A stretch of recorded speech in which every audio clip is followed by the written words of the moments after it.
అందరికి నమస్తే. రాజకీయం, సినిమా, గమ్మత్ ఇచ్చంత్రాలు, వైరల్ అవుతున్న వీడియోలు, ఇట్లా తీరు వార్తలతోని మైక్ టీ ముచ్చట్లు తయారుగునే చెల్ల సుషేద్దాం పాండ్రి. అందుకంటే మొదలు హెడ్లైన్స్. మీటింగ్ నడుమిట్లా 2 సార్లు పోయింది కరెంటు. సర్కార్కు హరీష్ రావు ఇచ్చిండు పంచుల ట్రీట్మెంట్. భగీరథ్ బెయిల్ పిటిషన్ మీద మస్తు అనుమానాలు. ఒకే టైంలో 2 పరీక్షలు ఎట్లా అంటుర్రు జనాలు. సీఎం విజయ్ బర్త్డే పేరు మీద సంబురాలు. ఇవాళ పుట్టిన పిల్లలకు ఫ్రీ బంగారు ఉంగరాలు. సోషల్ మీడియా అంటే ఎట్లుంటది? ఇగో తోకంటే ఆగో పామంటారు. నిన్న కేటీఆర్ మీద ఓ ర్యాంకర్ పిల్లగాడు చెయ్యి వేసి ఫోటో దిగినందుకు అసోంటి కామెంట్లతోనే నిండిపోయింది ఇంటర్నెట్ అంతా. మరీ ఇంత ఇజ్జత్ తక్కువైపోయినామా అని కేటీఆర్ తలకా ఏడబెట్టుకోవాలి ఇప్పుడు అనుకుంటా కొందరు రాస్తే, ఆ పిల్లగానికి మంచి మరి అది తెలియదా అని ఇంకొందరు రాసుకొచ్చిర్రు. మరి ఇంతకా ముచ్చట్లు ఏమైంది, ఏం కథ అనంటే, ఎవరన్నా లీడర్ పబ్లిక్ మీద షేర్ చేసుకుంటేనే కాదు, లీడర్ మీద ఎవరన్నా షేర్ చేసి ఫోటో దిగినా పెద్ద పంచాదే ఉంది పొర్రి. జేఈ మెయిన్స్ లా తెలంగాణ టాపర్ అయినందుకు వివన్ మహేశ్వరి అనే పిల్లగాన్ని పిలిచి శాల్వ కప్పి సన్మానం చేసిండు కేటీఆర్. ఆడదాకా అంత మంచిగానే ఉంది కానీ ఆ ర్యాంకర్ పిల్లగాడు కేటీఆర్ మీద షేర్ చేసి నవ్వుకుంటా ఫోటోలకు ఫోజులు ఇచ్చే వరకల్లా సోషల్ మీడియాలో ఈ వీడియో ఫుల్ వైరల్ అయి పబ్లిక్ లా కొందరు పని కట్టుకొని కామెంట్లు పెట్టుకొచ్చేదానికి వచ్చింది కథ. ఎంత ర్యాంకర్ అయితే మాత్రం చదువులే కాదు సంస్కారం కూడా నేర్చుకోవాలి. ఇదేనా అమ్మ నాయన టీచర్లు సార్లు నేర్పే సంస్కారం? వయసులో పెద్దోళ్ళు మర్యాద ఇవ్వాలన్న సోయి కూడా నేర్పియరా? అంతమంది ముందల ఏమనలేక పాపం కేటీఆర్ చూడండి ఎంత చిన్న ఉచ్చుకున్నాడో, ఎట్లా ఇబ్బంది పడ్డాడో అనుకుంటా నెటిజనాలు రాస్తే కట్టర్ కాంగ్రెస్ కార్యకర్తలు కూడా కామెంట్లు వేసే కార్యం ముంగటేసుకురు. ఇట్లనే ఎవరన్నా మా సీఎం రేవంత్ రెడ్డి సార్ కు వేసినుంటే చూసిరా మీ లీడర్ కు గింత ఉడిజ్జట్లేదు మందిలా అని కారుకర్తలు కషి మీద తిప్పేటోళ్ళు. ఇప్పుడు ఏమంటారు మరి అనుకుంటా రికాం లేకుండా రివర్స్ అటాక్ లకు దిగిర్రు. ఈడు ఇంకో దిక్కి నొస్తున్న ఇంకొన్ని మాటలేంటి అంటే, ఫస్ట్ టైం లా కేటీఆర్ ఇబ్బంది పడ్డట్టు గాని ముఖం మార్చుకున్నట్టు గాని ఏడలేదు. పొలిటికల్ లీడర్లు గాన రాగానే ఒంగొంగి దండాలు పెట్టాలి, చేతులు కట్టుకొని చెప్పుర్రి సార్ అనాలన్న రూల్ ఏడలేదు. కేటీఆర్ ఎంత ప్రేమతో దగ్గరికి తీసుకుండో అంతే పాయనంతో ఆ పిల్లగారు కూడా చేసిండు. మరి ఓపెన్ గా మాట్లాడుకుంటే ఓగాలి ఇట్లా చేసే వరకల్లా కేటీఆర్ కి తలకాయ తీసేసినట్టు అయ్యో పతార పలసగైపోయినట్టే అనిపిస్తే ఈ ఫోటోలు వీడియోలు బయటికి ఇడిచేటోళ్ళు కాదుగా, వాళ్ళ టీం తాన్నే ఆపేసేటోళ్ళు కదా. కావాలనైతే కేటీఆర్ నన్ను తక్కువ చూస్తున్నారని మంది మాట్లాడుకోవాలనుకోడు కదా అనుకుంటే ఇంకొంతమంది లాజిక్లతో నడుచుకుంటుర్రు. ఇంకా కూడా బడా హీరోలకు బానిసత్వాలు చేసుడు, లీడర్లు అంటే దూరం ఉండి జై కొట్టుడు తప్ప దగ్గరికి పోవద్దనే మైండ్ సెట్ మారకుంటే ఎట్లా? ఇప్పటికన్నా అసొంటి ఆలోచనలు మార్చుకోకుంటే ముంగట్కి పోయేది ఎన్నడు అనుకుంటా కామెంట్లు వేస్తురు ఇంకొందరు. స్టార్ హీరోగా అటు తమిళ ఇండస్ట్రీ ఇటు తెలుగు ఇండస్ట్రీలను షేక్ చేసి అటెన్క నాకు సినిమాలు వద్దు ప్రజలే ముద్దని ఏళ్ల నుంచున్న పార్టీలను పాతాళానికి దొక్కి సీఎం అయిన విజయ్ బర్త్డే అంటే ఎట్లుంటది కథ? మామూలుగా ఉంటదా? ఎట్లున్నాయి చూడురి సంబరాలు. అధికారంలోకి వచ్చి 2 నెలలు కూడా కాకముందే పబ్లిక్ ను కంటికి రెప్పోలే చూసుకుంటా వాళ్ళకి అక్కరయ్యి అన్ని పథకాలు అమలు చేసుకుంటా జెట్ స్పీడ్ తోని రువ్వడిగా పాలన సాగిస్తున్న తమిళనాడు సీఎం దళపతి విజయ్ పుట్టిన బర్త్డే నటియాల. అటు ప్రధాని మోదీ, రాహుల్ గాంధీ, ప్రతిపక్షం లీడరు మాజీ సీఎం స్టాలిన్, అలపాటోళ్ళు, సినిమా వాళ్ళు, దోస్తులు, దగ్గరోళ్ళు, చుట్టాలు, పక్కాలు ఇట్లా అందరు ట్విట్టర్ గుట్ల విషెస్ చెప్తే ఈయన కూడా పని కట్టుకొని వాళ్ళకి థ్యాంక్స్ అని రిప్లై ఇచ్చిండు. ఇటిగో అసెంబ్లీలో కూడా అందరు ఎమ్మెల్యేలు ఉండి హ్యాపీ బర్త్డే చెప్తే వాళ్ళందరికి లేచి నిలబడి థ్యాంక్స్ అని చెప్పిండు. మరి అలా హీరో కమ్ సీఎం బర్త్డే అంటే మామూలుగా ఉంటదా జోషు? ఏడి కాడికి రచ్చలేపిరు విజయ్ డైహార్డ్ ఫ్యాన్స్. ఇంకా అలా పార్టీ ఎమ్మెల్యేల సంబరం అయితే ఇంకో లెవెల్ అనే చెప్పాలి. తమిళనాడు మత్స్యశాఖ మంత్రి శ్రీనాథ్ అయితే తమిళనాడు సర్కార్ దవాఖాన్లా విజయ్ బర్త్డే నాడు అప్పుడే పుట్టిన పసిపిల్లలకు 6గురికి బంగారు ఉంగరాలు తొడిగిండు. ఇక అలా పార్టీ కడమ లీడర్లు, కార్యకర్తలు, అభిమానులు అంతా కూడా తమిళనాడులో పండుగ లెక్కనే సంబరాలు చేసిర్రు. కొన్నిటి కాడనేమో విజయ్ సినిమాలు రిలీజ్ చేసుకొని విజయ్ ఎలక్షన్ ప్రచారాల వీడియోలు, రిజల్ట్ నాటి సంబరాలు, ప్రమాణ స్వీకారం స్పీచ్లు అన్ని వీడియోలకి ఏకదం ఎడిట్లేసి టాకీస్ ల టాప్ లేపిర్రు. ఈ సీఎం సార్ ఇట్లనే పైసల కోసం కాకుండా ప్రజల కోసం పనిచేసి మా కష్టాలు తీర్చనికే మా అందరి ఆయుష్ కూడా పోసుకొని నిండు నూరేళ్ళు బతకాలని కోరుకుర్రంతా. 9 రోజులు పరారీలున్నా గాని మొత్తానికి పోలీసులు దొరకవట్టో ఆయనంతలా ఆయన్నే లొంగిపోయో బండి భగీరథ అయితే జైల్లో పడ్డాడు. కస్టడీలున్న నిందితుణ్ణి విచారణ అయిపోయి ఏం తీర్పు వస్తుందో అని అందరు ఎదురు చూస్తుంటే ఈ లోపట్నే ఫెయిల్ అయిన సబ్జెక్టుల పరీక్షలు రాస్తా అని పిటిషన్ వేసుకుంటే మధ్యంతర బెయిల్ ఇచ్చింది కోర్టు. ఇదాక అందరికి ఎరుకున్న ముచ్చట్నే. అయితే కొత్త మ్యాటర్ ఏంటంటే ఆ బెయిల్ పిటిషన్ల రాసుకొచ్చిన పాయింట్ల మీద చాలా మందికి చాలా డౌట్లే ఉన్నాయట ఇట్లా. బండి భగీరథ్కు బెయిల్ ఇచ్చిన ముచ్చట మీద ఇప్పటికే తీరు వార్తలు వస్తుంటే కొత్తగా బెయిల్ పిటిషన్ల రాసిన సప్లిమెంటరీ పరీక్షల తారీఖు టైము అన్నిటి మీద పుట్ల కొద్ది డౌట్లు పుట్టుకొచ్చి ఇంటర్నెట్ లో ఇరుగమరగా తిరుగుతున్నాయి. ఇప్పటిదాకా తెలిసిన మ్యాటర్ ఏంది, 2023లో ఫెయిల్ అయిన బీబీఏ పరీక్షలు 3 ఏళ్లనక ఇప్పుడు రాస్తా అని బెయిల్ తీసుకున్నాడు.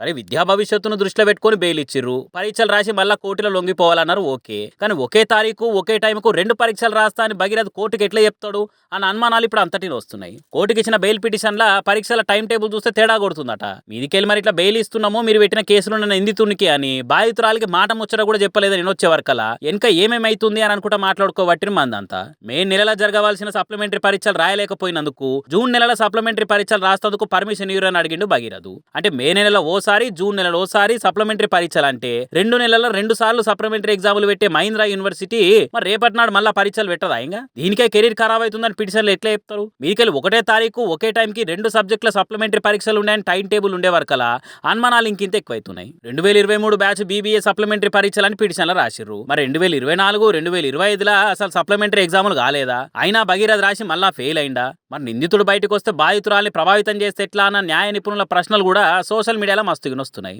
మరి వెనుకపోతే ఏమైనా మతలబ్ అవుతున్నదా, లేకుంటే ముందైతే వారం అని చెప్పి పరీక్షల పేరు మీద బెయిల్ తీసుకొని అటెంక అసలు ఆట షురు చేద్దామన్న ప్లానింగులతో పనిచేస్తుర్రా అనుకుంటా సోషల్ మీడియాలో హ్యాష్ ట్యాగులు పెట్టి రాసిగానే పోస్టులు వేస్తున్నారు నెటిజనాలు. మరి ఆ పరీక్షలు అయిపోయిన నాటికి కొత్తగా ఏమైనా ట్విస్ట్ బయటికి తీస్తారా అనేది చూడాలిగా. హీరోలు హీరోయిన్లని దగ్గరికి వెళ్ళి చూడాలి, వాళ్ళతో ఫోటోలు దిగాలి, కుదిరితే షేక్ హ్యాండ్ కూడా ఇవ్వాలని చాలా మందికి ఉంటది. కానీ ధైర్యం చేసి దగ్గరకు పోతే బాడీ గార్డులు అమాంతం లేవట్టుకపోయి అవతలేస్తారు, బౌన్సర్లు బయటికి గుంచి పాడేస్తారు. అందుకే గసంటి అవమానాల పాలవుడు ఎందుకని చాలా మంది ఆడికే ఊకుంటారు. కానీ ఈడ మాత్రము ఫోటోలో నువ్వు వద్దు దూరం జరగని హీరోయిన్ కి అవమానం చేసిరట. ఎవలా హీరోయిన్ ఏందా పంచదనంటే, ఓ ఎడిటర్ బాబు ఏషయ్య ఆ వార్త చూస్తారు మా వాళ్ళు. చదువుకుంటేనే హీరోయిన్ గా చేసుకుంటా బిజీగా ఉన్న స్టార్ హీరోయిన్ శ్రీలీలకు అవమానం అనుకుంటా నిన్న కొత్త వార్తలు చదవవలసి వచ్చిందిగా. ఆగో ఎవ్వరినేమనుకుంటా స్ప్రింగ్ తీరు డాన్సులు చేసుకుంటా ముక్కుతో మాట్లాడుకుంటా ముద్దుగానే పద్ధతిగానే ఉంటదిగా బుజ్జి. అంటే నడమామ చేస్తున్న సినిమాలు బాక్సాఫీస్ కాడ బొక్కబొరలు పడ్డా గానీ ఫ్యాన్ ఫాలోయింగ్ తక్కువ కాలేదు. క్రేజ్ అయితే కేజీలు కాదు టన్నులు ఉందన్న పేరు పోయి ఆఫర్లతో ఇండస్ట్రీని మంచిగానే మడత పెడుతుందిగా. ఇప్పుడు ఏమాయ కొత్తగానంటే ముంబైలో ఐతారం నాడు యోగా డే పేరు మీద ఆసనాలు వేసే ప్రోగ్రాం పెడితే ఆడి గెస్ట్ గా మహారాష్ట్ర సీఎం దేవేంద్ర ఫడ్నవీస్ ఇంటామె అమృత, హీరోయిన్ శ్రీలీల ఇంకా చాలా మంది వచ్చిర్రు. ఈ యోగా బాగా చేసినామని కూడా మీడియాకు ఫోటోలు ఇస్తున్నారట. ఇక ముద్దుగానే సీఎం భార్య ఆమె బిడ్డ శ్రీలీల ముగ్గురు కూడా ఫోటోలకు పోజులు ఇచ్చారు. అట ఇంకా నేను నా బిడ్డనే కిసిక్ కిసిక్ అని ఫోటోలు దిగుతాము, నువ్వు జర అటు పోయి నిలబడవా ప్రేమలకు రాకుండా అని ఏలు పెట్టి మరీ చూపించే వరకలా పాపం శ్రీలీల సప్పుడు చేకి వెళ్ళిపోయిందట ఆడికెళ్ళి. దాంతో ఈ ముచ్చట ఇంత వైరల్ ఇటు ఇండస్ట్రీలో అటు మహారాష్ట్ర రాజకీయాల్లో హాట్ టాపిక్ అయి అంతటా తిరుగుతున్నది. ఎంత సీఎం భార్య అయితే మాత్రమో అట్లా ఓ హీరోయిన్ కి ఏలు చూపించి అసుంటవా అని ఎట్లా అంటది? ఎటుగుడి మొగడు సీఎం అయితే మాత్రం మరి ఈ తీర్ల మనసులను దూరం పెడతారా? ఆమె కూడా ఈవెంట్కి పిలిస్తేనే వచ్చింది కదా, తోటి గెస్టును పట్టుకొని ఎందుకు అట్లా ఇన్సల్ట్ చేస్తున్నారు అనుకుంటా ఇంత కౌంటర్లు కామెంట్లు వైరల్ గా పట్టినాయి.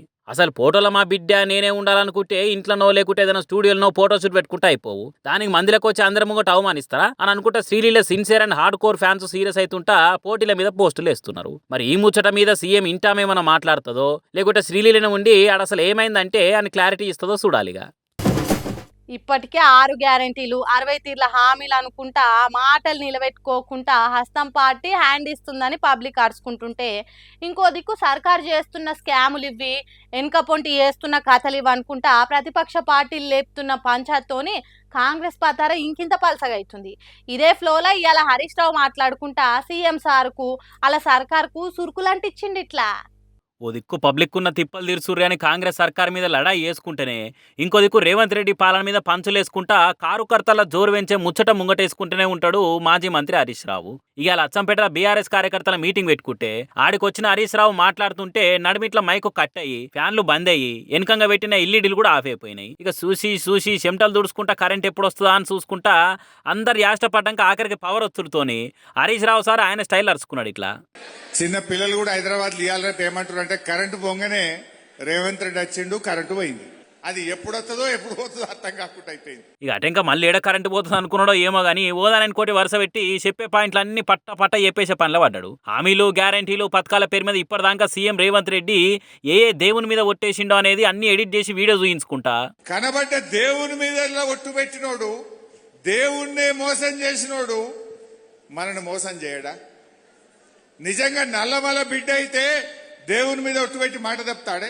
ఇట్లా కార్ పార్టీ క్యాడర్ల హుషారు పెంచేటట్టు మాట్లాడుకుంటా ఇన్కషీర్ ఎస్బీఐకి రేవంత్ సర్కార్కు నడమైతున్న భూమి పంచాది ఏందనేది క్లియర్ గా చెప్పుకొచ్చింది. ఇట్లా హైదరాబాద్ లో స్టేట్ బ్యాంక్ ఆఫ్ ఇండియాకు అప్పటి ప్రభుత్వం వెనకట భూమి ఇచ్చింది. రేవంత్ రెడ్డి బ్యాంకుకి ఇచ్చిన భూమిని ఆయన అమ్మేసిండు. అమ్మేస్తే పాపం ఆ కోర్టుకు పోయిండు స్టేట్ బ్యాంక్ ఆఫ్ ఇండియా వాడు. పోతే కోర్టు ఏం చేసింది, అరే వాళ్ళు పైసలు పెట్టుకున్నది నిజమే కదా, ఈ అమ్మకం తప్పు, దీని మీద స్టే ఇస్తున్నామని కోర్టు స్టే ఇచ్చింది. ఖతం రేవంత్ రెడ్డి ఇప్పుడు ఎస్బీఐ మీద పగబట్టిండు. ఎస్బీఐ నిషేధిస్తా, ఎస్బీఐ లో ఉండే ఫిక్స్డ్ డిపాజిట్లు బయటకు తీసేస్తా, ఎస్బీఐకి రాష్ట్ర ప్రభుత్వ అకౌంట్లన్నీ కూడా తీసేస్తా అని ఇలా స్టేట్ బ్యాంక్ ఆఫ్ ఇండియాను కూడా బ్లాక్ మెయిల్ చేస్తున్నాడు. రేవంత్ రెడ్డి తీరు ఎట్లుందంటే ఎవరైనా ప్రశ్నిస్తే పగబట్టడు. ఇలా స్టేట్ బ్యాంక్ ఆఫ్ ఇండియానే నిషేధిస్తా అంటుండు. రేపు రిజర్వ్ బ్యాంక్ ఆఫ్ ఇండియా కూడా నీ మాట లేదనుకో, రిజర్వ్ బ్యాంక్ ఆఫ్ ఇండియాను కూడా నిషేధిస్తా అంటాడు. వరల్డ్ బ్యాంక్ కూడా నీ మాట లేదనుకో, ఈయన వరల్డ్ బ్యాంక్ కూడా నిషేధిస్తా అనే రకమే.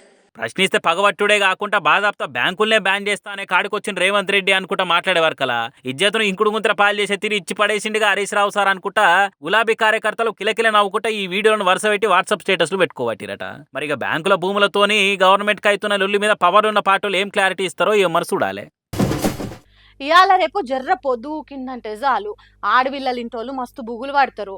ఆటో ఎక్కినా, క్యాబ్ బుక్ చేసినా, ఏడున్నా లొకేషన్ పంపు అనుకుంటా ఫోన్ల మీద ఫోన్లు చేసి ఇంటికి వచ్చేదాకా ఎదురు చూస్తారు. మరి ఇక పోకిరిగాలు చేయంగా వాళ్ళ భయం అనుకుంటుందా. కానీ ఈ అన్నాసొంటోళ్ళు ఉంటే నడి రాత్రైనా భయపడరు కావచ్చు.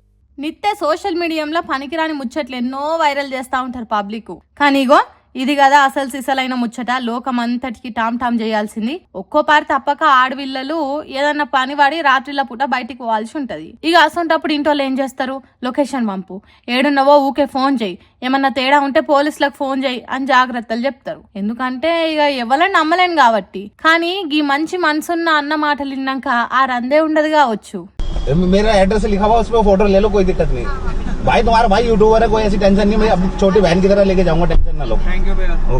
ఇన్నరా ఏమన్నాడో క్యాబ్ డ్రైవర్ అన్న, నా కార్ మీద రాసి ఉన్న నా అడ్రస్ నంబరు అన్ని ఫోటో తీసుకోర్రి, ఆమె మీకే కాదు నాకు కూడా షెల్లే అని ఎసొంటి భరోసా ఇచ్చిండు కదా. ఢిల్లీలో గిట్లనే ఒక ఆమె క్యాబ్ లో రాత్రి పోవాల్సి వచ్చింది. ఇక వాళ్ళ అన్న కార్ ఎక్కి అని వచ్చినప్పుడు జాగ్రత్తలు చెప్తుంటే చిరాకు పడకుండా మీకు ఏం భయం లేదు సారు, అంత డౌట్ అనుమానం ఉంటే నా డీటెయిల్స్ అన్ని తీసుకోమని చెప్పి ధైర్యం ఇచ్చి తోడబుట్టిన షెల్ల లెక్క నీకేం రందిలేదమ్మా, మీ అన్నకారే అనుకో, నిమ్మలంగా కూర్చో అందొలకపోయిండు.